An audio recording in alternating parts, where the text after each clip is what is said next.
Hello friends, start करते हैं part 2 aquatic ecosystem से। तो मैं होप करती हूँ आप लोगों ने फर्स्ट पार्ट देखा होगा। नहीं देखा तो देखिए, उसके बाद इसे देखिए और चैनल को सपोर्ट कीजिए। ज़्यादा से ज़्यादा वीडियोस को लाइक कीजिए, शेयर कीजिए, कमेंट्स कीजिए, क्या बेहतर कर सकते हैं वो बताइए। और अगर आपने सब्सक्राइब नहीं किया तो वाईशाइज को सब्सक्राइब करिए। और टेस्ट सीरीज़ अगर चाहिए तो आप थंबनेल पे जो नंबर दिया है उस पर आप कांटेक्ट करिए, टेस्ट सीरीज़ आप अवेल कर सकते हैं। ठीक है, तो फिर स्टार्ट करते हैं पार्ट 2 से। अभी तक हमने यूट्रोफिकेशन के बारे में पढ़ लिया था, तो अब हम देखेंगे टाइप्स क्या है यूट्रोफिकेशन के। तो पहला टाइप दिया गया है नेचुरल। ठीक है, तो समझ में आ रहा है, नेचुरल होगा। कॉजेज़ जो भी होंगे यूट्रोफिकेशन के वो नेचुरल होंगे, जैसे कि डिपोजिशन ऑफ न्यूट्रिशन कह सकते हैं। अब डिपोजिशन ये सब क्या होता है? डिपोजिशन ये सब पार्ट है, ये ज्योग्राफी में भी आता है किस तरह से होता है डिपोजिशन। तो वहाँ पे क्या होता है, जो न्यूट्रिएंट्स होते हैं वो सिस्टम में फ़्लो कर लेते हैं। ये बेसिक्स नहीं, बेसिस है। ठीक है, तो फिर ये क्या है, ओवर द सेंचुरीज, सालों सालों से ये चलते रहता है। इसीलिए नेचुरल जो यूट्रिफिकेशन होता है उसमें काफ़ी टाइम लगता है। और seasonally inundated tropical flood plains, जैसे ऐसे फ्लड प्लेन्स मतलब इनंडेटेड ट्रॉपिकल फ्लड प्लेन्स मतलब जहाँ पे लगभग बाढ़ जैसी स्थिति रहती है, जो ऐसा सीजन्स में वहाँ पे बाढ़ जैसी स्थिति हो जाती है। ठीक है, तो वहाँ पे इस तरह से यूट्रोफिकेशन होता रहता है, मतलब वहाँ पे डिपोजिशन होता रहेगा, क्योंकि ऑब्वियसली सरफेस रन ऑफ ज़्यादा होगा, तो फिर उस हिसाब से इरोजन भी हो सकता है वहाँ पे, क्योंकि फ्लड आ रहा है। ठीक है, तो बाढ़ बाढ़ ये सब की स्थिति की वजह से वहाँ पे किसी भी जगह में नेचुरल यूट्रोफिकेशन होता रहता है, और ये काफ़ी टाइम तक, सेंचुरीज से चलता रहता है। इस सीज़न में आया फिर अगले सीज़न में आएगा, इस तरह से। ठीक है, आप समझ रहे होंगे, ये नेचुरल कॉजेज़ है। फिर आता है मैन मेड कॉजेज़। तो फिर क्या होता है, मैन मेड तरीका कैसा होता है यूट्रोफिकेशन का? जैसे ये डेकेड्स में होता है, यहाँ पे सेंचुरीज मतलब कुछ 100 साल। ठीक है, सेंचुरी मतलब 100 साल, डेकेड्स मतलब 10 साल। तो इसमें तो सिर्फ कुछ दशक लगते हैं। ठीक है, यहाँ पे जब सेंचुरीज लग रही थी, यहाँ पे दशक लग रहे हैं। तो इसमें क्या होता है, ये कैसे, जो इनपुट होता है, मतलब इनपुट क्या हो गया, हमारा न्यूट्रिएंट हो गया। न्यूट्रिएंट जैसे कि नाइट्रोजन और फॉस्फोरस हमने डिस्कस किया था, जो फर्टिलाइजर ये सबसे आता है। तो वो कहाँ कहाँ से आ सकते हैं? एक तो हो गया अनट्रीटेड सूवेज डिस्चार्जेस। हमें पता ही होगा कि सूवेज जो होता है उसका डिस्चार्ज एक्चुअली ट्रीट होने के बाद भी कहाँ जाता है? नदियों में ही जाता है। तो यहाँ पे अनट्रीटेड हो गया तो फिर वो और भी ज़्यादा हार्मफुल हो जाएगा। फिर यहाँ पे रन ऑफ फर्टिलाइजर्स फार्मलैंड्स, ये हमने डिस्कस किया था पिछले पार्ट में। फिर गोल्फ कोर्सेज हो गए, पार्क हो गया। तो ये जो जो भी मैन मेड एक्टिविटी है ना, उसकी वजह से यूट्रोफिकेशन होता है। और एनिमल वेस्ट हो गया। ठीक है, फिर फॉसिल फ्यूल के कंजम्पशन से भी कंबशन, ठीक है, जो जलता है फॉसिल फ्यूल को, जब हम जलाते हैं उससे क्या होता है, गैस प्रोड्यूस होती है, नाइट्रोजन ऑक्साइड्स, उसकी वजह से भी यूट्रोफिकेशन होता है। फिर ग्रोइंग अर्बन पॉपुलेशन, जो कोस्टल एरियाज़ है, पता ही है वहाँ का इकोसिस्टम होता है काफ़ी नाजुक होता है, वहाँ पे अर्बन डेवलपमेंट होती है जो कि ढंग से प्लान्ड भी नहीं होती है, उस वजह से भी ये हो सकता है। फिर सोर्सेज देख लेते हैं। देखिए, point sources, non point sources. ठीक है, ये बुक में आगे भी रिपीट होगा, आगे भी चैप्टर्स में आएगा, पॉल्यूशन ये सब में भी आएगा।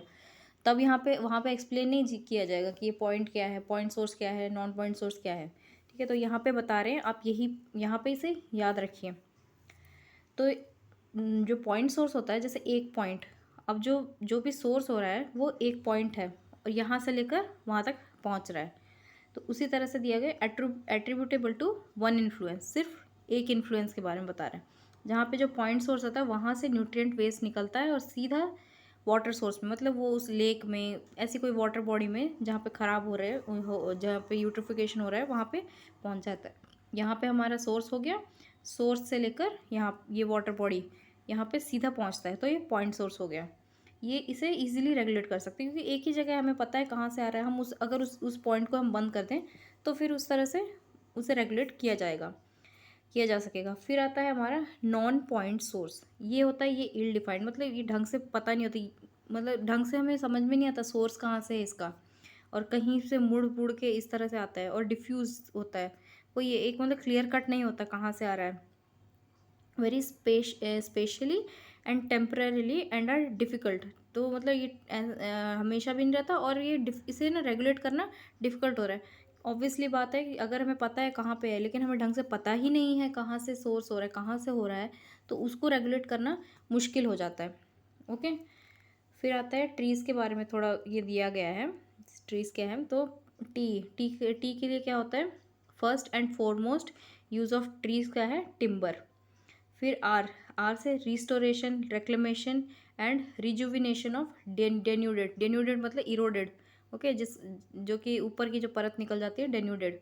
And disturb soils by using trees to control soil erosion. तो देखिए, जहाँ जैसे ही ट्रीज उगाते हैं उससे उस जगह की जो इरोजन होती है उसमें कमी आती है। ये तो एकदम नोन फिनोमेना, ये तो सबको पता है।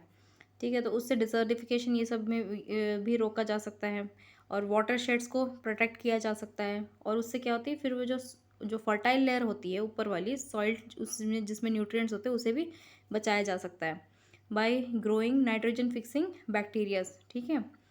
फिर उसके बाद ये मॉइस्चर रिटेन करता है सॉइल में, जो कि बहुत ज़रूरी होता है। उसके बाद ई से क्या है, ecological, eco developmental and environmental use of trees. किसके लिए, इफेक्टिव और एफिशिएंट प्योरिफिकेशन के लिए। जो एनवायरनमेंट की प्योरिफिकेशन के लिए ट्रीज़ की बहुत ज़रूरत होती है। और बिकॉज ट्रीज़ एक्ट है ऑक्सीजन बैंक, क्योंकि फोटोसिंथेसिस होता है तो प्रोडक्ट क्या निकलता है, ऑक्सीजन। ठीक है, तो इससे क्या होता है, जो एयर पोल्यूटेंट्स होते हैं वो एलिमिनेट होते हैं। एंड फॉर एबेटिंग और मॉडरेटिंग टेम्परेचर, तो उससे जो ग्लोबल वार्मिंग है, ओवरऑल टेम्परेचर में भी कमी आती है। इससे प्रेसिपिटेशन ये सब में भी हेल्प मिलती है। फिर नॉइज़, उसमें भी कमी आती है। और and wind by planting trees as environmental screens. तो कि एक स्क्रीन की तरह काम करते हैं, पोल्यूशन के बीच में हमारे प्लांट खड़े रहते हैं, जो बड़े बड़े ट्रीज होते हैं उनसे खड़े रहते हैं। तो ये thus affecting microclimate for harbouring wildlife. तो जहाँ पे ये होते हैं वहाँ पे वाइल्ड लाइफ भी होती है, उससे डाइवर्सिटी मेंटेन होती है, उस और इस तरह से एनर्जी कंजर्व हो जाती है। फिर जो दूसरा ई है उसका मतलब है educational and recreational value in gardening, landscaping, art, culture and religion. तो इसका मतलब रिलीजन में भी महत्व है, आर्ट में भी, और कल्चर, इन सब में भी इनका इम्पोर्टेंस है। तो उसके लिए एजुकेशन ये सब दी जाती है, उसका भी काम होता है। और रिक्रिएशन मतलब कहीं पे भी कुछ हम, हाँ, ऐसी ऐसी जगह होती हैं जैसे जहाँ पे हम देखने जाते हैं। ठीक है, तो उस जगह की जो एस्थेटिक्स में भी सुधार होता है। उसके बाद एस हो गया सोर्स ऑफ सस्टेनेंस। क्या जैसे कि फूड हो गया, फ्यूल हो गया, फॉडर मतलब चारा हो गया, फर्टिलाइजर्स। तो ये सब भी हमें ट्रीज से ही मिलते हैं। फिर अब ये फ्लो चार्ट बता रहा है यूट्रोफिकेशन का।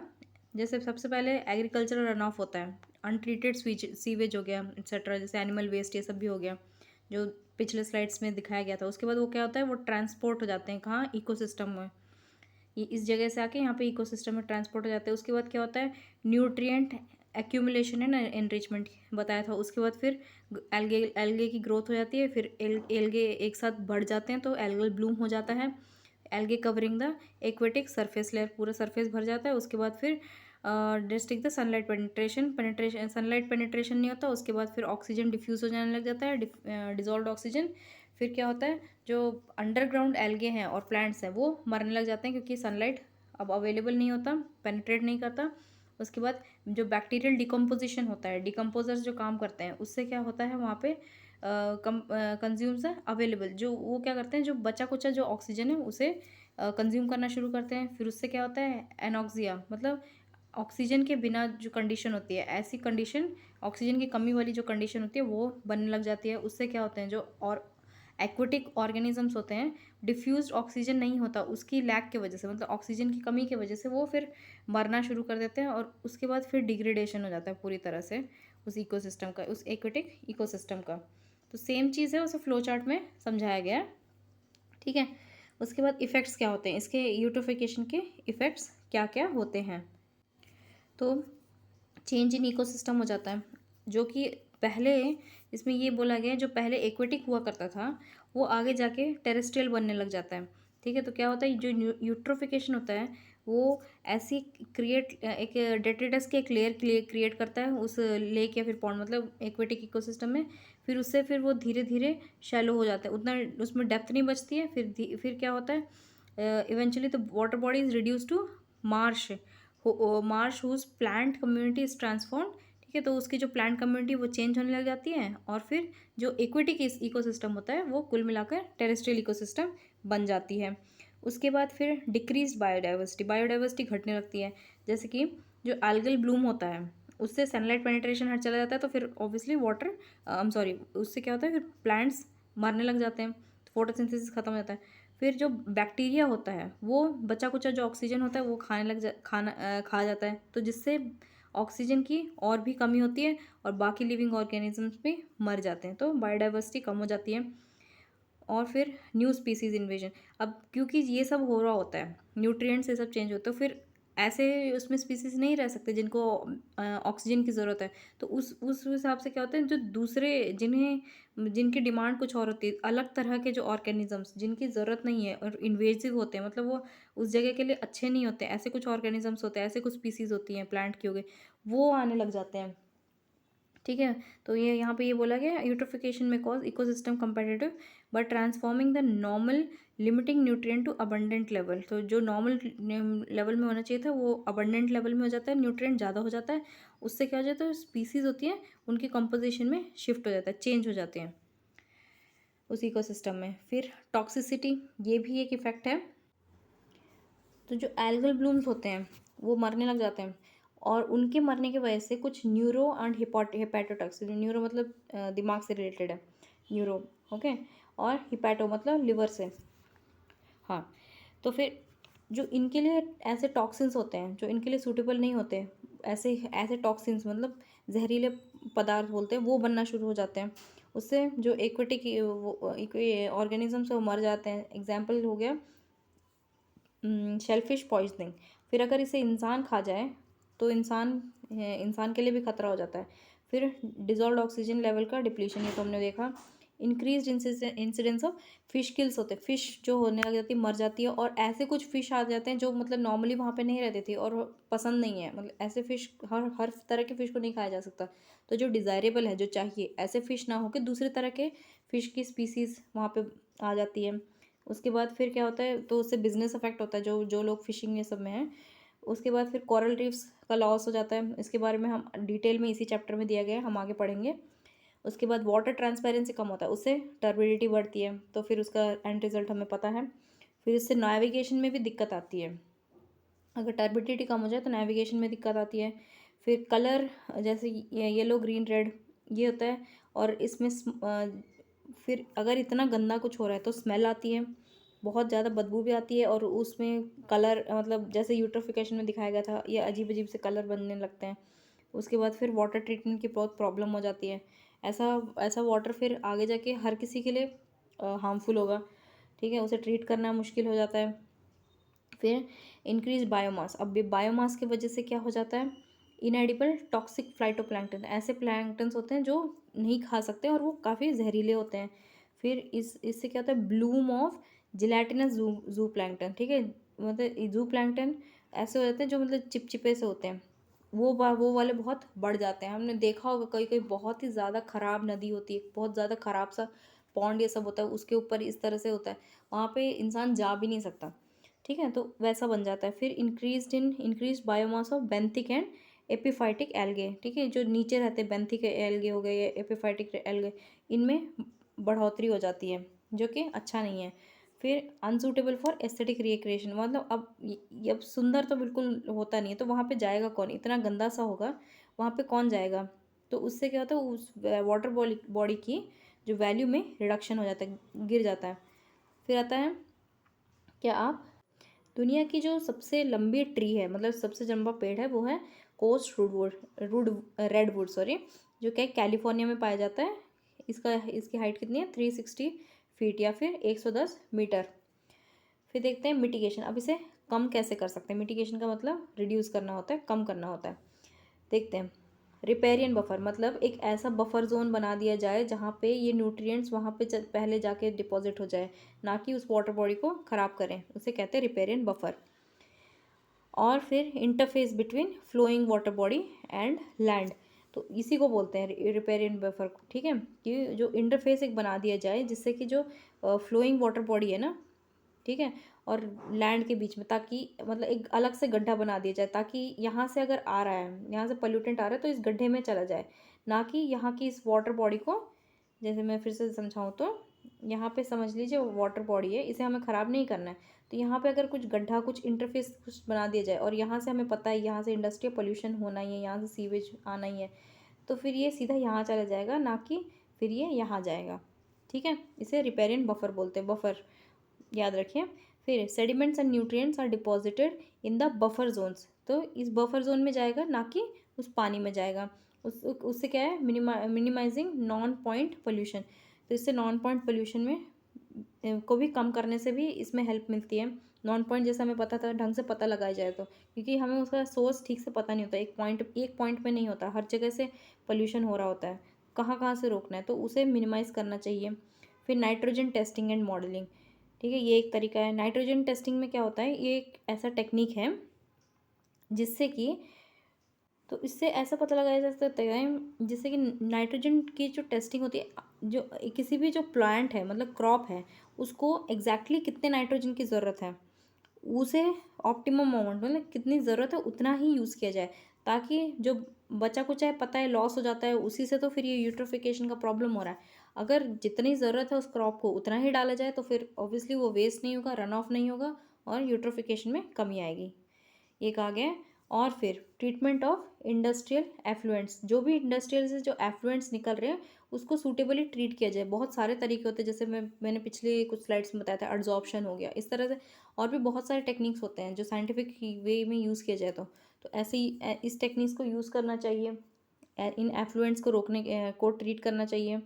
फिर क्या होता है, ऑर्गेनिक फार्मिंग और इंटीग्रेटेड फार्मिंग सिस्टम, ठीक है, तो फिर इस पे भी ध्यान देना चाहिए।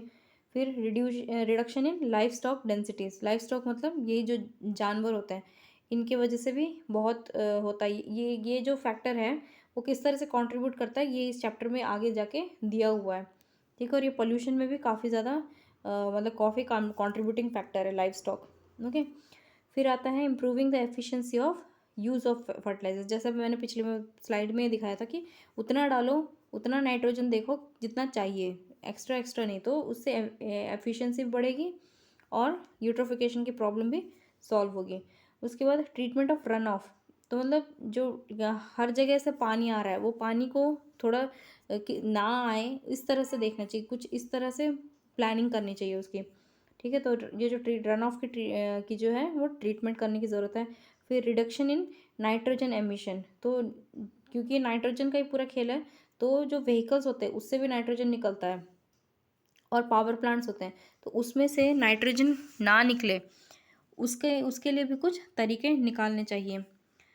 और increase in efficiency of nitrogen and phosphorus removal from municipal waste water, तो जो भी टेक्निक्स यूज़ होती है उसे और एफिशिएंट बना जाए, जिससे कि नाइट्रोजन और फॉस्फोरस को जो रिमूवल किया जाता है म्यूनिसिपल वेस्ट वाटर से, उसे और एफिशिएंट बनाया जाए, ये कहा गया है। फिर पॉलिसीज़ हम क्या क्या अडॉप्ट कर सकते हैं, जैसे कि multi dimensional in nature, okay, तो जो पॉलिसीज़ होती है वो मल्टी डायमेंशनल होनी चाहिए, सिर्फ एक ही तरीका नहीं होना चाहिए, कई तरीके से मतलब उसे डील करने की ज़रूरत है।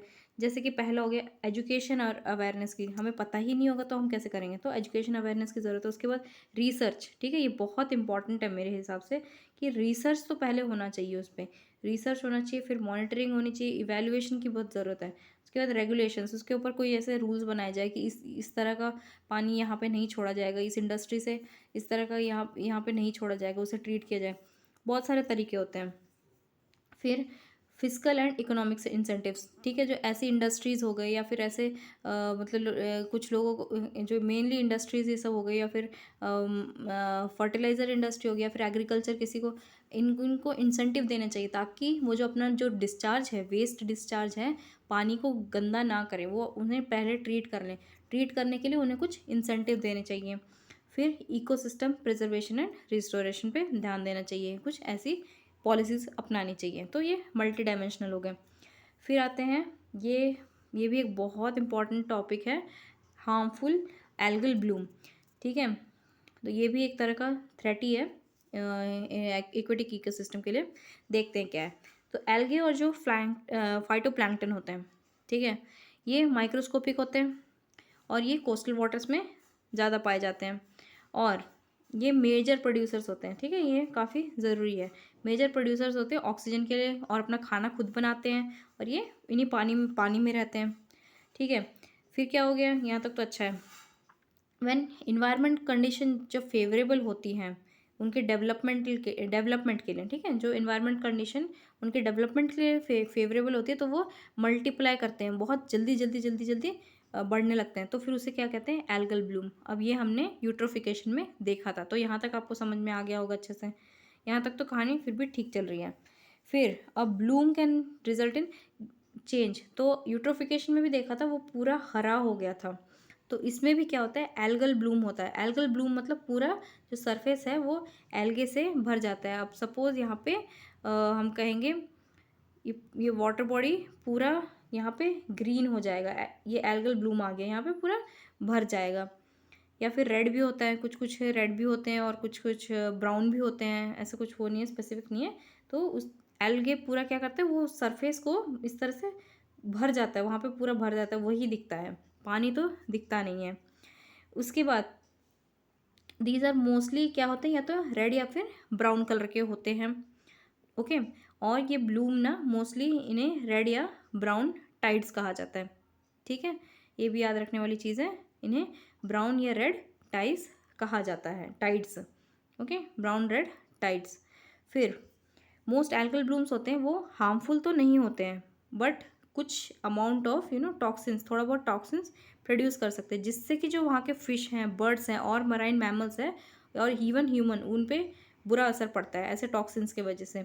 और ये जो टॉक्सिन्स हैं may also make the surrounding air डिफिक आई मीन जो उसके आसपास की जो हवा होती है ना, ऐसी वहाँ पे भी मतलब टॉक्सिन्स फैल सकते हैं। तो वहाँ पे रहना भी, वहाँ सांस लेना भी मुश्किल हो जाता है। इसको जाके कहते हैं हार्मफुल एल्गल ब्लूम। तो यहाँ तक तो कोई प्रॉब्लम नहीं थी जब तक ब्लूम हो रहा था। उसके बाद लेकिन टॉक्सिन्स जब रिलीज होने लगते हैं तो फिर बाद में हार्मफुल एल्गल ब्लूम बन जाता है।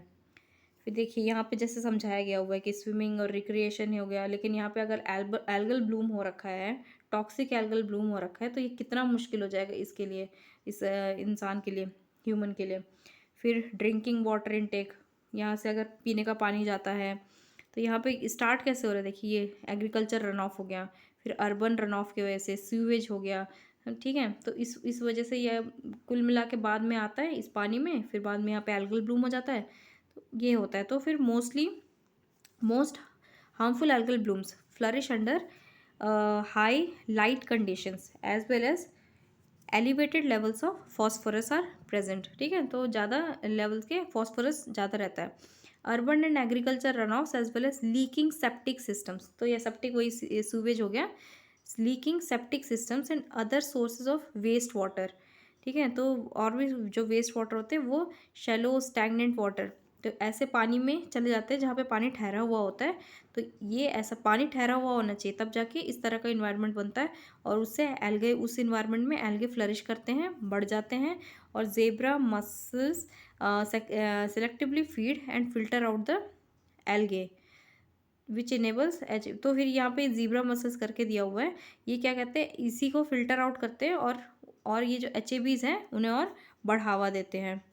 यहाँ पे ये देख लीजिए, ये रेड टाइड ब्राउन टाइड के देखिए कि किस तरह से हो गया। यहाँ पे किसी का मन करेगा कि यहाँ पे स्विमिंग करे, यहाँ पे आए, कम से कम वहाँ पे रह सके, नहीं।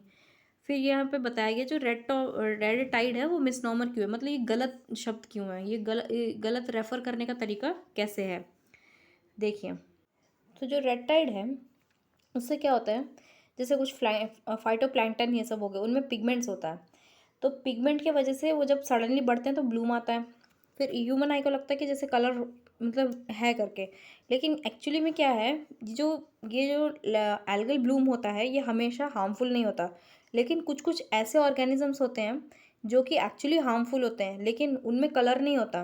ठीक है, तो इसे इसलिए मिसनॉमर कहा गया, मतलब ये गलत इसलिए कहा गया। यहाँ पे जैसे देखा है, यहाँ पे बताया गया है, इसे मिसनॉमर बिकॉज ब्लूम्स आर, एक तो वो हमेशा रेड नहीं होते हैं, और वो हमेशा टाइड से भी, मतलब टाइड्स मतलब जैसे लहरें हो गई ना, उससे भी हमेशा रिलेटेड नहीं होते हैं। और सारे के सारे जो ब्लूम है वो हार्मफुल नहीं होते हैं, लेकिन कुछ ऐसे स्पीसीज़ हैं जो कि डेंजरस है इवन लो कॉन्सेंट्रेशंस में, मतलब ब्लूम नहीं है, मतलब वो थोड़े थोड़े हैं, उसके वजह फिर भी वो डेंजरस है, और वो वाटर को कलर भी नहीं करते हैं, लेकिन तभी भी वो काफ़ी डेंजरस हो जाते हैं। इसलिए सिर्फ रेड टाइड देख लिया और कह लिया कि पूरा मतलब बर्बाद हो गया, ऐसा नहीं होता। इसका कहने का ये मतलब, इसलिए रेड टाइड कहना गलत है, इसमें ये बता रहा है। ठीक है, तो they are scientifically referred as harmful algal bloom. Okay, harmful algal blooms. फिर देखते हैं ये रहा ये रेड टाइड। और क्योंकि देखिए सारे के सारे रेड नहीं है, यहाँ पे रेड पिक्चर दिया हुआ है, लेकिन सारे रेड नहीं होते, जैसा कि पहले बताया गया था, ब्राउन भी होते हैं और भी कलर्स होते हैं, जो किस तरह का एल्गे है, ये सब उस पर डिपेंड करता है किस तरह का एल्गे है। और एक और कुछ चीज़ें हैं, जैसे कहाँ गया, हाँ, एल्गे हो गया, फिर किस तरह का पानी है, और वहाँ पे जो ऑर्गेनिजम्स हैं उनकी कॉन्सेंट्रेशन कितनी है, कितने ऑर्गेनिजम्स है, कौन कौन से टाइप के, उस पर भी डिपेंड करता है। और ये जो ब्लूम होता है वो ग्रीन भी हो सकता है, जैसे हमने देखा था यूट्रोफिकेशन में, ब्राउन भी हो सकता है, इवन रेडिश ऑरेंज भी हो सकता है। ठीक है, तो आपको ये पॉइंट आई थिंक समझ में आया होगा अच्छे से। फिर ये ब्लूम्स क्यों आते हैं, व्हाट आर द कॉजेज़। तो ब्लूम्स कब आते हैं, जब ये कॉलोनीज बनाने लगते हैं, मतलब बहुत सारे एक साथ, कॉलोनी मतलब क्या होती है, बहुत सारे लोग रहते हैं, तो कॉलोनीज बनाने लग जाते हैं और कंबाइन होते हैं, और फिर बाद में रैपिडली जल्दी जल्दी इनका जो न्यूट्रिएंट कॉन्सेंट्रेशन है वो बढ़ने लगता है, सैलिनिटी बढ़ने लगती है, और टेम्परेचर भी, मतलब उन लोग के लिए उनके हिसाब से होता है ऐसा टेम्परेचर जिसमें वो ग्रो कर सके। फिर bloom can be due to a number of reasons, बहुत उसके एक ही रीज़न नहीं, बहुत सारे और रीजन्स हैं। कॉमन कॉजेज क्या हो गया, मेन तो न्यूट्रिएंट एनरिचमेंट, ये तो आपको पता ही हो। उसके बाद वार्म वाटर्स, ठीक है, तो इसीलिए मैंने बताया मोस्टली वार्म वाटर्स ही रिस्पॉन्सिबल है ज़्यादातर प्रॉब्लम्स के लिए, जो भी एक्वेटिक सिस्टम में होते हैं। फिर न्यूट्रिएंट एनरिचमेंट तो हमने देख लिया था, न्यूट्रिएंट एनरिचमेंट होने लग जाता है वाटर का, हमें नहीं चाहिए ज़बरदस्ती, फिर भी एनरिच होते जा रहे हैं, जैसे फॉस्फेट हो गया, नाइट्रोजन हो गया, उसकी वजह से पॉल्यूशन होता है, और फिर एल्गल ब्लूम बढ़ने लगता है। ठीक है, ये मतलब यहाँ पे कॉजेज़ बता रहे हैं, तो इस तरह से फिर से मतलब बातें रिपीट ही हो रही हैं एक तरह से। फिर वाटर टेम्परेचर भी इससे रिलेटेड है एल्गल ब्लूम से, जैसे बताया गया था यहाँ पे। ठीक है, ये warm waters with unusually warm water being conducive, तो ये ब्लूम्स के लिए हेल्पफुल है एक तरह से। तो यहाँ पे हमने 2 पॉइंट्स देख लिए, मेनली क्या होता है, एक होता है न्यूट्रिएंट एनरिचमेंट, जो कि जैसे फॉस्फेट और नाइट्रोजन हो गया, और दूसरा होता है टेम्परेचर ऑफ वाटर, मतलब वार्म वाटर होता है, वो उससे बढ़ावा मिलता है, वो ज़्यादा फेवरेबल होता है इन ब्लूम्स के लिए। फिर देखते हैं how are harmful algal blooms dangerous to fish and human और फिश के लिए कैसे डेंजरस हो सकते हैं। अब एच क्या करते हैं, ऑक्सीजन डिप्लीट करना शुरू कर देते हैं, उसकी वजह से ऑक्सीजन लेवल, जो डिजॉल्व ऑक्सीजन लेवल है वो कम होने लगता है। फिर ऑक्सीजन डिप्लीट कैसे होती है ये बता रहा है, जब जब एल्गे होते हैं वो मरने लग जाते हैं, बहुत सारे होते हैं, मरने लगते हैं और डिकम्पोज हो जाते हैं। डिकम्पोज होने के बाद क्या होता है, उस वजह से ऑक्सीजन डिप्लीट होती है, कैसे होती है ये हमने देखा था, ये भी अभी फिर से बताया गया है, causing the water to become so low in oxygen. ठीक है, तो ऑक्सीजन की कमी आने लग जाती है, फिर ऑक्सीजन बहुत कम हो जाता है, उससे क्या होता है, जो बचे कुछ जो फिश ये सब है वो भी घुट घुट कर मर जाती हैं, ऑक्सीजन नहीं रहेगा तो कोई भी मर जाएगा, जो एरोबिक जो भी ऑर्गेनिजम्स हैं वो मरने लग जाते हैं। फिर सम एल्गे होते हैं जो इन ब्लूम में प्रेजेंट होते हैं, उनमें न्यूरोटॉक्सिन्स होते हैं, और हेपेटोटॉक्सिन्स भी मैंने बताया था, न्यूरोटॉक्सिन्स हेपेटोटॉक्सिन्स होते हैं, वो फूड वेब में ट्रांसफर होते हैं। हमने पिछले चैप्टर में बायो मैग्निफिकेशन ये सब के बारे में पढ़ा था, तो वो इसी तरह से एंटर करते हैं, ये सारे चीज़ें इसी तरह से कोरिलेटेड है। ठीक है, तो उसमें उसमें तो ये था कि टॉक्सिन सेंटर कर गए, लेकिन किस तरह से एंटर कर गए वो इसमें दिखाया गया है। ठीक है, तो फिर फूड वेब में एंटर कर जाते हैं, बायोमैग्निफिकेशन ये सब के थ्रू हो जाता है। उसके बाद एक फिनोमिना था, नाम अभी मुझे याद नहीं आ रहा है, आप याद करके बताइए, where they affect and even kill the higher forms, क्योंकि अब एक स्पीसीज से छोटी स्पीसीज छोटी मछली को जब बड़ी मछली खाती है, फिर उस बड़ी मछली को जब ह्यूमन खाता है, उससे ये फूड वेब में आगे आगे बढ़ता रहता है, ट्रॉफिक लेवल्स में आगे बढ़ता रहता है। फिर क्या होता है, उस वजह से इवन ह्यूमंस, ठीक है, वो तक मरने की उन पे वो आ जाती है। जैसे पहले यहाँ पे जू प्लैंक्टन से स्टार्ट हुआ, फिर शेलफिश हुआ, फिर शेलफिश को फिश खाया, फिर बर्ड्स, फिर मराइन मैमल्स तक, और उसके बाद इवन ह्यूमन जो उसे खाते हैं डायरेक्टली या इनडायरेक्टली, उन पर भी इफ़ेक्ट पड़ता है। ठीक है, यही है बायोमैग्निफिकेशन। उसके बाद देखिए, क्या आप जानते हैं जो एलिफेंट्स होते हैं उनमें क्या होती है, एक हायरार्की होती है। जैसे पेट्रियार्की हमने तो सुना ही होगा, कहीं कहीं पे मेट्रियार्की होती है। तो एलिफेंट्स में मेट्रियार्की टाइप की देखी जाती है। जैसे यहाँ पे बोला गया हायरार्की होती है, सोशल हायरार्की होती है। मेनली एक जो बड़ी, जैसे दादी होता है ना, बहुत लोग के घर में बड़ी जो दादी होती है, नानी होती है, वही रूल करती है, तो उस तरह से वही डोमिनेट करते हैं। तो यहाँ पे एक ओल्डर फीमेल डोमिनेट करती है। ठीक है, तो फिर फीमेल्स क्या होती हैं, जो एक ऐसे सोशल यूनिट्स में रहती है, जैसे जो एडल्ट एडल्ट मतलब एक हाफ अ डज़न, लगभग 6 के आसपास की जो एडल्ट फीमेल्स होती हैं, हाथी, उनके साथ रहती हैं और उनके बच्चे के साथ रहती है। और मोस्टली एक सिंगल ओल्डर फीमेल, जो उनमें से सबसे बड़ी वाली फीमेल होती है, वही डोमिनेट करती है, उसे मेट्रियार्क कहते हैं। ठीक है, तो पेट्रियार्की का उल्टा हो गया ये तो। ठीक है, फिर देखते हैं, is HABs harmful algal blooms an environmental hazard. तो क्या ये इन्वायरमेंट के लिए खतरा है? तो हाँ, कोई डाउट नहीं है। ठीक है, HABs पूरी तरह से इन्वायरमेंट के लिए खतरा है। Yes, because these events can make people sick. कैसे, मैंने समझाया था अभी। ठीक है, इससे किस तरह से ये जाके एक्वेटिक इकोसिस्टम से फिर जाके ये किस तरह से ह्यूमन तक पहुंच रहा है, किस तरह से फूड वेब में जा रहा है, एंटर कर चुका है।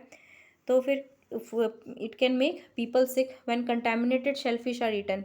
ठीक है, तो उसके वजह से people breathe aerosolised HAB toxins, क्योंकि ये टॉक्सिन्स भी रिलीज़ करते हैं। तो फिर वहाँ की जो आसपास की हवा होती है वो भी ख़राब हो जाती है। तो उससे वो सब सूंघने की वजह से लोग की तबीयत ख़राब हो सकती है। फिर उसके साथ इन एडिशन में क्या होता है, जो HABs होते हैं, ये शेलफिश बेड होता है, मतलब जहाँ पे शेलफिश रहती है, शेल फिश ये रहती हैं, उन्हें पूरी तरह से ख़त्म कर सकती हैं। और मैसिव फिश किल्स देखा था हमने, अगर ऑक्सीजन नहीं रहेगा तो फिश मरने लग जाती है।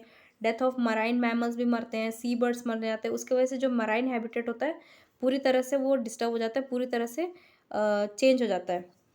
एज अ कॉन्सिक्वेंस इसकी वजह से क्या होता है, जो HABs होते हैं एडवर्सली क्या इम्पैक्ट डालते हैं कमर्स पे। जैसे कोई कोई लोग फिशिंग ये सब में इन्वॉल्व होते हैं, अगर वहाँ पे फिश ही मर जाएंगी तो वहाँ पे कोई फिशिंग कर पाएगा? उससे उस पर बिजनेस पे कितना असर पड़ेगा।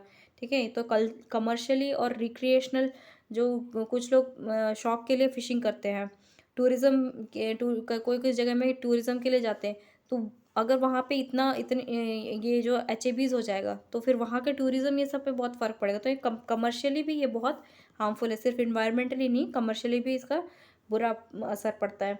फिर हैबिटेट्स, ठीक है, तो ऐसे हैबिटेट्स में फिर कोई जाना पसंद नहीं करेगा। उसके उसके बाद फिर टॉक्सिन्स रिलीज़ होते हैं, तो फिर वहाँ के जो लोकल लोग हैं उन पर अफेक्ट पड़ेगा, और फिर बाद में फिर डायरेक्टली उनकी इकोनॉमी पे पड़ेगा। और जो कोस्टल एरियाज़ में जो रेजिडेंट्स हैं, मतलब कोस्टल एरियाज़ में जो रह रहे हैं, उनकी लाइवलीहुड, वो जो कि फ़िशिंग ये सब पे उनका तो इसी पर चलेगा ना। और वहाँ की जो वाटर बॉडी ही ख़राब हो जाएगी तो उनका मतलब लाइवलीहुड का सोर्स, मतलब उनके रोज़ी रोटी तो छिन जाएगी उनसे। फिर how do we get expose, हम HABs टॉक्सिन से एक्सपोज किस तरह से होते हैं? तो मोस्टली जो इलनेस होती है ये HAB से रिलेटेड एक्सपोजर से, वो कैसे होती है? टॉक्सिन्स, ठीक है, टॉक्सिन कंज्यूम कर जाते हैं ना। जैसे जो शेलफिश हो गया, अब ऐसा सेलफिश हो गया जिसमें था ये टॉक्सिन था, तो उसे खा लिया और फिनफिश को खा गए। ठीक है, तो उसके वजह से जो टॉक्सिन्स निकलते हैं उससे बीमार पड़ सकते हैं। और कुछ ऐसे ये टॉक्सिन्स होते हैं, कुछ एयरबॉर्न भी हो सकते हैं, जैसे कि न्यूरोटॉक्सिन्स मैंने बताया था, न्यूरोटॉक्सिन हेपेटोटॉक्सिन्स, वो एयरबॉर्न मतलब हवा में फैलते हैं, और उसके वजह से उन्हें इनहेल करने से भी, तो एक तो कंजम्पशन से भी प्रॉब्लम हो सकती है और इनहेलेशन से भी आगे जाके प्रॉब्लम हो सकती है। जैसे एरोजलाइज्ड बताया था, यहाँ पे ये देखिए एरोजलाइज्ड HAB टॉक्सिन्स। ठीक है, फिर तो इस हिसाब से क्या हमें सी फूड नहीं खाना चाहिए, सी फूड खाना सेफ़ है। तो ये बता रहे हैं कि सी फूड खाना वैसे तो सेफ़ है, लेकिन ऐसा शेल फिश जो कि इस जगह से निकाला गया हो, जहाँ पे उस जगह से हार्वेस्ट किया गया हो, मतलब उस जगह से पकड़ा गया हो जहाँ पे हार्मफुल एल्गल ब्लूम है, तो उसे खाने से क्या होते हैं, बहुत तरह की प्रॉब्लम्स आ जाती हैं। हाँ, उसके वजह से बहुत सारी बीमारियाँ आ सकती हैं, ये कहा गया है। फिर आता है HABs एंड क्लाइमेट चेंज। ठीक है, इनका रिलेशनशिप क्या है। तो because of the growth, toxicity and distribution of HABs। ठीक है, तो इससे क्या होती है, ग्रोथ के वजह से HABs की ग्रोथ, टॉक्सिसिटी और उसकी डिस्ट्रीब्यूशन के फैलाव के वजह से क्या होता है, ये सारे एक दूसरे से जुड़े हुए इन्वायरमेंट से, तो उससे क्लाइमेट चेंजेस होती हैं। ठीक है, तो इनका रिलेशन है, इनमें रिलेशनशिप है, तो उससे क्लाइमेट में चेंजेस आने लग जाते हैं और it changes the occurrence, severity and impact of HAB events. इससे फिर क्लाइमेट चेंजेस की वजह से क्या बोलते हैं, इनमें जो HABs होते हैं वो उन पे फ़र्क पड़ता है और भी मतलब ज़्यादा होने लग जाता है या और सिवियर होने लग जाते हैं। ठीक है, फिर देखते हैं वेटलैंड इकोसिस्टम। ये भी एक एक्चुअली बड़ा है, बड़ा पोर्शन है, देखते हैं कहाँ तक हो पाता है ये भी इस पार्ट में। तो अब देखते हैं वेटलैंड्स।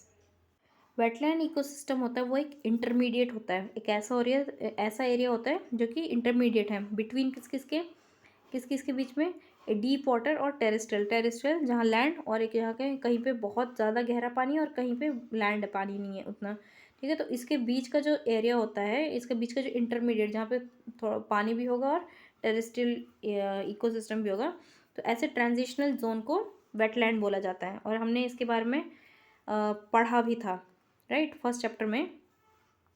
अब फिर से उसे देखें अगर आपको याद नहीं है तो। फिर देखें तो क्या होता है, ऐसे जो हैबिटेट्स होते हैं ना, जो वेटलैंड्स होते हैं, वहाँ पे फ्लडिंग होने लगे थे, क्योंकि इकोसिस्टम वहाँ पे टेरेस्ट्रियल भी है और वहाँ पे पानी भी है, तो वहाँ पे ना फ्लडिंग मतलब वहाँ पे बाढ़ आने की ज़्यादा प्रॉब्लम होती है, क्योंकि वो जो वहाँ पे जो बगल में डीप वाटर हैबिटेट है, तो उससे जो टेरेस्ट्रियल साइड है वहाँ पे पानी आने लगता है।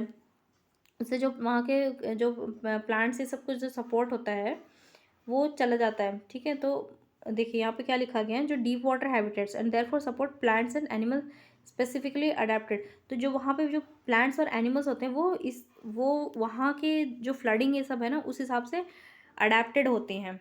ठीक है, जो इस वेटलैंड में जो एनिमल्स और प्लांट इस तरह के होते हैं जिन्हें पानी में मतलब रहने की आदत होती है, पानी में अडेप्ट कर सकती हैं,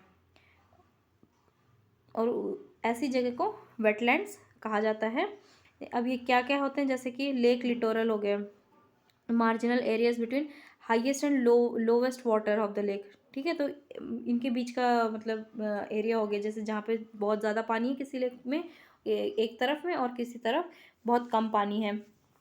फिर फ्लड प्लेन्स हो गए, और areas lying adjacent to the river channels beyond the natural levee and periodically flooded during high discharge. ठीक है, तो वैसे तो उतना नहीं होता पानी, लेकिन कभी कभी बहुत बारिश होने की वजह से वहाँ पे पूरी फ्लडिंग आ जाती है, ऐसे उसे फ्लड प्लेन्स कहते हैं, ऐसी जगह हो गया। फिर मार्शी और स्वाम्प्स के बारे में हमने पढ़ा था पिछले चैप्टर में। ठीक है, दलदल जैसा, वहाँ पे क्या होता है, स्टैगनेंट वाटर होता है, मतलब पानी ठहरा हुआ होता है, ड्रेनेज वहाँ पे अच्छे से नहीं होती, पानी मतलब जाने की जो व्यवस्था होती है वो ठीक नहीं होती है। ठीक है, तो इस वजह से ये जो बनता है ना, उसे बोलते हैं वेटलैंड। अब इसमें मैंग्रोव्स भी आते हैं। ठीक है, बॉक्स, फेंस, मैंग्रोव्स, तो ये भी सिमिलर इकोलॉजिकल कैरेक्टरिस्टिक्स होते हैं इनके भी, वेटलैंड्स के। ठीक है, तो मतलब मेनली वहाँ पे पानी होता है, वहाँ पे लैंड होता है, लेकिन वहाँ पे पानी ही पानी ज़्यादा होता है, मतलब वो पूरी तरह से मतलब पानी वहाँ पे आते रहता है, तो वहाँ पे अडेप्ट होने की ज़रूरत है। ऐसी जगह में जो प्लांट्स होते हैं, एनिमल्स होते हैं, उनको उस तरह की जगह में अडेप्ट होने की ज़रूरत है, पानी में भी और लैंड में भी रहने का। फिर इसकी डेफिनेशन क्या है, तो एरियाज ऑफ मार्श, फेन, पीट लैंड, वेदर नेचुरल और आर्टिफिशियल, परमानेंट और टेम्परेरी। ठीक है, with that it is static भी हो सकता है, फ्लोइंग भी हो सकता है, फ्रेश वाटर भी हो सकता है, ब्रैकिश भी हो सकता है, या सॉल्टी भी हो सकता है, और मरीन एरिया। ठीक है, मराइन एरिया होता है और जिसकी डेप्थ होती है वो कम होती है। ठीक है, which is at low tide, ज़्यादा मतलब एक्सीड नहीं करती, 6 मीटर के ज़्यादा नहीं जाती। तो मतलब ये बताया गया जो वहाँ पे ऐसे मार्श हो गए, फैन पीट हो गया, लैंड वाटर, कहाँ गया, हाँ, लैंड वाटर। तो ये तो नेचुरल भी हो सकता है, ठीक है, नेचुरल भी हो सकता है, आर्टिफिशियल भी हो सकता है, परमानेंट या फिर टेम्परेरी भी हो सकता है, और एक जगह ठहरा हुआ भी हो सकता है, स्टैटिक भी, या फिर भी फ्लोइंग भी हो सकता है। और ब्रैकिश, फ्रेश और सॉल्टी हमने पढ़ा था, ठीक है। तो ये मराइन वाटर में पाया जाता है और डेप्थ इनकी ज़्यादा नहीं होती है जो वेटलैंड इकोसिस्टम है। फिर उसके कैरेक्टरिस्टिक्स क्या है, तो ये पानी से भरा होता है, वाटर लॉक्ड, ठीक है, इनंडेटेड, वाटर लॉक्ड, ये सब आप याद रख लीजिएगा। तो वाटर लॉक्ड होता है सॉइल, ठीक है, ऐसी सॉइल होती है उसमें बहुत पानी होता है, दलदल याद रखें, ठीक है, वो सबसे अच्छा है। स्वॉर्म्स हो गए। तो कम से कम 7 दिन के लिए वहाँ पे, मतलब at least 7 days during the growing season, ठीक है, वहाँ पे 7 दिन के लिए कम से कम वहाँ पे पानी पूरी तरह जो सॉइल है पानी से भरा होना चाहिए। ये एक उसका कैरेक्टरिस्टिक है। फिर इट इज़ अडेप्टेड बाय, जो वहाँ पे प्लांट लाइफ होती है वो अडेप्टेड होती है। उन्हें क्या कहते हैं, हाइड्रोफाइट्स, ठीक है, ऐसे प्लांट जो पानी में रहना जानते हैं, अडेप्टेड होते हैं वहाँ पे रहने के लिए। फिर हाइड्रिक सॉइल्स, सॉइल भी उस तरह से अडेप्टेड होती है जिसमें इनफ वाटर, मतलब इनफ ऑक्सीजन नहीं होता है अवेलेबल, जो वहाँ पे प्लांट्स होती हैं उनके लिए इनफ ऑक्सीजन अवेलेबल नहीं होता, इस तरह की वहाँ पे सॉइल्स भी होती हैं। फिर क्लासिफिकेशन देखते हैं वेटलैंड्स का, ठीक है। तो पहला है इनलैंड वेस्टलैंड, इनलैंड वेटलैंड, और एक कोस्टल वेटलैंड हो गया। तो नेचुरल भी इनलैंड में आता है नेचुरल और मैनमेड, और कोस्टल में भी नेचुरल और मैनमेड आता है। नेचुरल में देखिए, नेचुरल इनलैंड वेटलैंड में लेक्स हो गए, पॉन्ड्स हो गए जो कि नेचुरली होते हैं, फिर ऑक्सबो लेक्स हो गए, वाटर लॉक्ड हो गए, सीजनल भी देख सकते हैं, और स्वॉम्प और मार्शेस ये आते हैं हमारे नेचुरल में, और वो भी इनलैंड वेटलैंड में। फिर मैनमेड देखते हैं, रेजर्वायर्स जो बनाए जाते हैं, फिर टैंक्स हो गए, वाटर लॉक्ड और ash Pond's.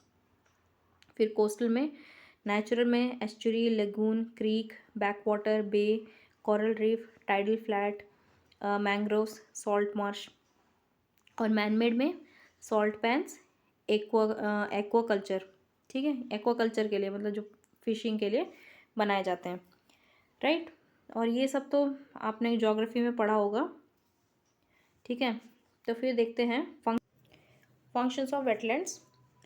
Habitat to habitat to aquatic flora और फौना को हैबिटेट प्रोवाइड करना, और ऐसे ही बहुत सारी स्पीसीज़ को, और माइग्रेटरी बर्ड्स जो स्पेशली माइग्रेटरी स्पीसीज़ आती हैं उनको हैबिटेट प्रोवाइड करना वेटलैंड्स का मतलब फंक्शन होता है। फिर फिल्ट्रेशन ऑफ सेडिमेंट न्यूट्रिशन, ठीक है, जो सरफेस वाटर है उनका फिल्ट्रेशन करना। उसके बाद न्यूट्रिएंट्स रिसाइकलिंग, फिर वाटर प्योरिफिकेशन।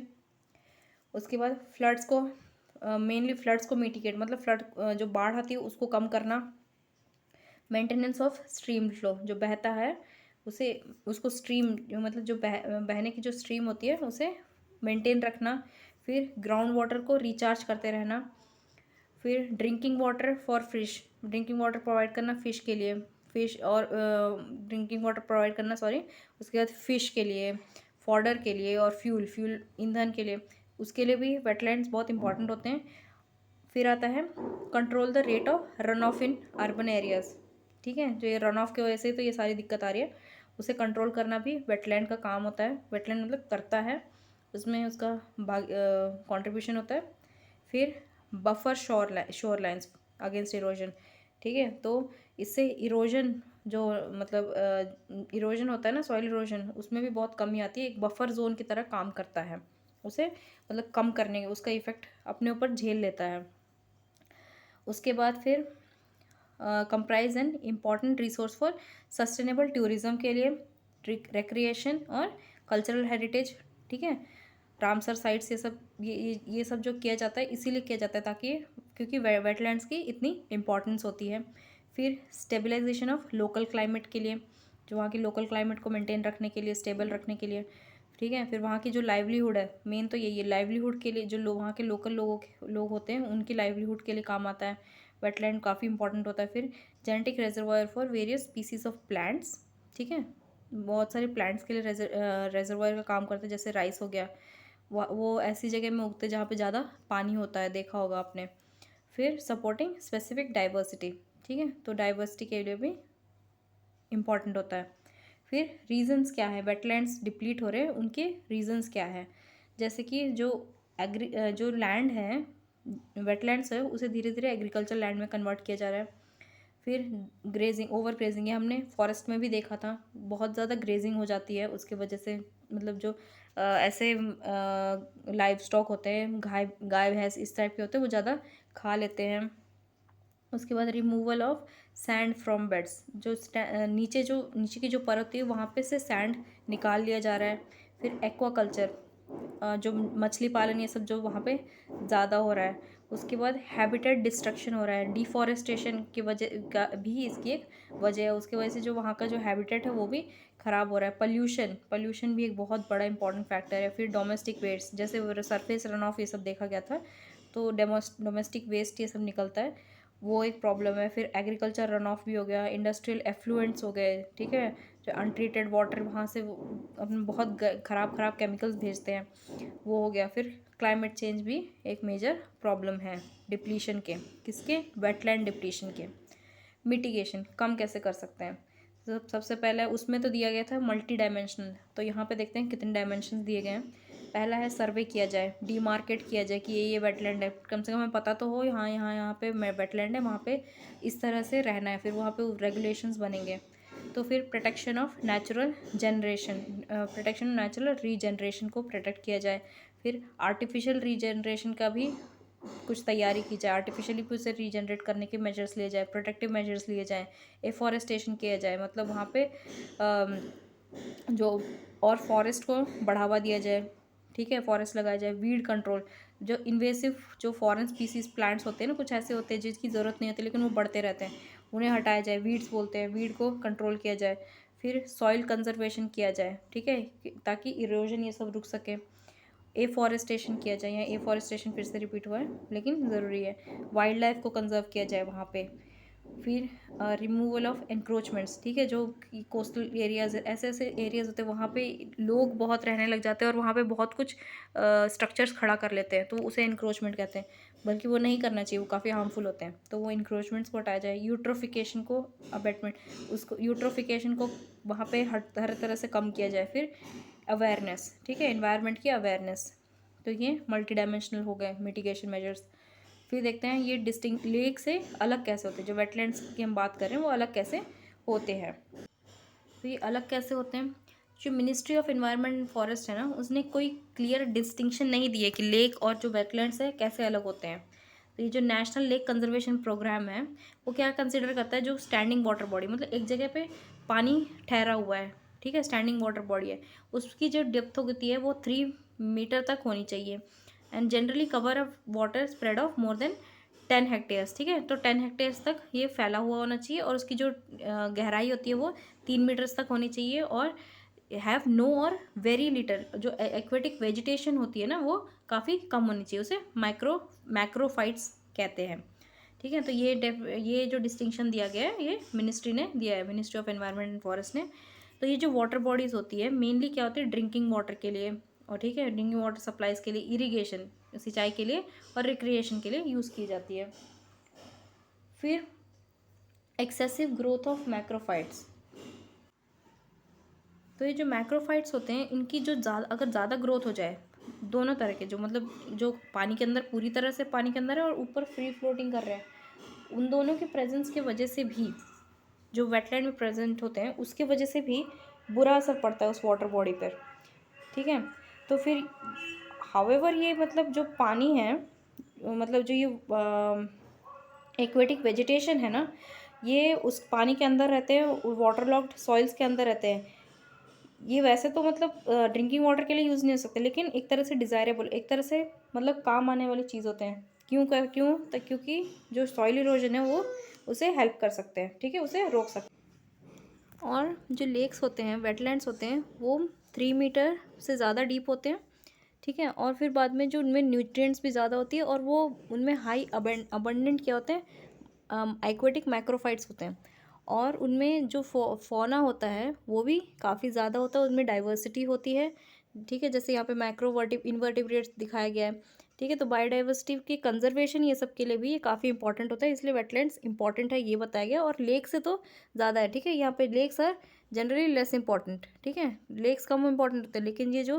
मतलब बायोडाइवर्सिटी के कंजर्वेशन के पॉइंट ऑफ व्यू से, बायोडाइवर्सिटी के हिसाब से लेक से ज़्यादा इंपॉर्टेंट क्या होता है, वेटलैंड्स होते हैं, ठीक है। इसीलिए रामसर कन्वेंशन जिसके बारे में बात की जाती है। तो यहाँ पे देखते हैं कंपैरिजन क्या है लेक और वेटलैंड्स का। इसको देख के फिर हम ये लेक्चर ख़त्म करते हैं, ये सेशन ख़त्म करते हैं। तो पहले देखते हैं ओरिजिन। ओरिजिन क्या है, फ्लूवियल, ठीक है। और इसका है जियोमॉर्फिक प्रोसेस। जो वेटलैंड है, शैलो लेक्स है, उसका जियोमॉर्फिक प्रोसेस है। फिर वाटर टर्नओवर जो होता है वो परमानेंट होता है लेक का। और लेकिन जो वेटलैंड होता है वो हमने पढ़ा था परमानेंट भी हो सकता है, टेम्परेरी भी हो सकता है। और वाटर लेवल जो होता है वो लेक का चेंज होता रहता है, और इसका रिलेटिवली मतलब कम या फिर ज़्यादा होता है, ठीक है। उसके बाद लिटोरल लिटोरल रेशो देखते हैं। लिटोरल टू पेलेजियल रेशो, जो लेक का होता है वो कम होता है और वेटलैंड का ज़्यादा होता है, लार्ज होता है। थर्मल स्ट्रैटिफिकेशन, ठीक है, जो ऊपर से नीचे जो लेयर होती है उसकी उनके टेम्परेचर कैसा होता है। तो फिर जो स्ट्रैटिफिकेशन उसे कहते हैं, ऊपर के लेयर की टेम्परेचर, यहाँ पे इसे स्ट्रैटिफिकेशन कहते हैं। तो जो लेक में होता है, लेकिन वाटर वेटलैंड में ऐसा नहीं होता है, स्ट्रैटिफिकेशन नहीं होता है। उसके बाद जो वर्टिकल मिक्सिंग थर्मली, ठीक है। तो थर्मली जो ये देखिए वाटर का ही जो मिक्सिंग कैसे होती है, तो ये रेगुलेटेड होती है, ठीक है। और ये वर्टिकल मिक्सिंग कैसे होती है, ये जो लेक की होती है वो थर्मली रेगुलेटेड होती है। और जो वेटलैंड की होती है वो विंड मतलब हवा से रेगुलेट होती है। फिर देखते हैं, ये तो रिपीट हो गया। फिर ये, हाँ, डोमिनेंट प्रोड्यूसर क्या होते हैं वहाँ पे। तो लेक में फाइटोप्लैंक्टन होते हैं, और जो वेटलैंड होता है उसमें माइक्रोफाइट्स होते हैं। ये इसका जो ये यहाँ पे आ गया, थोड़ा ठीक से नहीं बना। फिर देखते हैं फूड चेन। फूड चेन में ग्रेजिंग पाथवे ज़्यादा होता है, और वेटलैंड में डेट्रिटस पाथवे होता है, ठीक है। फिर न्यूट्रिएंट साइकिल जैसे देख लिया जाए तो माइक्रोबियल लूप्स जो कि ज़्यादा इंपॉर्टेंट नहीं होते, लेकिन जो यहाँ पे होते हैं माइक्रोबियल लूप्स होते हैं वो डोमिनेंट होते हैं वेटलैंड में। और जो प्रोडक्टिविटी होती है लेक की उतनी ज़्यादा नहीं होती है, लेकिन वेटलैंड की ज़्यादा होती है। और ट्रॉफिक स्टेटस देखें तो ऑलिगोट्रॉफिक होता है। लेक जो होता है ऑलिगो, इसमें ज़्यादा न्यूट्रिएंट्स नहीं होते, लेकिन जो वेटलैंड होता है यूट्रॉफिक होता है, ज़्यादा मतलब उसमें वो होते हैं, हमने पढ़ा था, जो कि डिज़ायरेबल होते हैं, ठीक है। फिर बाद में बायोडाइवर्सिटी देखें तो लेक में कम होती है और वेटलैंड में ज़्यादा होती है, इसीलिए इसका महत्व ज़्यादा है वेटलैंड का। उसके बाद फंक्शंस, फ्लड कंट्रोल। तो जो फ्लड कंट्रोल में लेक उतना सिग्निफिकेंटली मतलब उतना ज़्यादा इसका इफेक्ट नहीं होता, लेकिन वेटलैंड बहुत फ्लड कंट्रोल करते हैं, मतलब बाढ़ को रोक सकते हैं। फिर ग्राउंड वाटर रिचार्ज, जो लेक होता है वो लो करता है, ठीक है, लेकिन वेटलैंड करता है रिचार्ज, ठीक है। ये एक फंक्शन है वेटलैंड का। फिर वेस्ट वाटर ट्रीटमेंट में लेक का मतलब कोई कंट्रीब्यूशन नहीं होता, लेकिन वेटलैंड का होता है, ये इंपॉर्टेंट होता है। ये हमने फंक्शंस ऑफ वेटलैंड में भी पढ़ा था, वही चीज़ रिपीट हो रही है। फिर मैनेजमेंट ऑब्जेक्टिव्स, क्या क्या ऑब्जेक्टिव्स हैं मैनेजमेंट के। तो कंट्रोल ऑफ यूट्रोफिकेशन, ठीक है, और वाटर क्वालिटी हाई होती है इसमें। फिर इसको किस लिए कंजर्व किया जाए, वेटलैंड को, क्योंकि बायोडाइवर्सिटी यहाँ पे ज़्यादा होती है, इस वजह से इसे वेटलैंड को कंजर्व किया जाता है। तो इसके साथ मैं ये वाला सेशन ख़त्म करती हूँ। पार्ट 2 है ये चैप्टर का, आगे भी पार्ट्स आएंगे, तो आप इसे फॉलो करिए, बहुत इंपॉर्टेंट चैप्टर है। ओके, तो यहाँ तक देखने के लिए थैंक यू। मैं मिलती हूँ नेक्स्ट पार्ट में। बाय।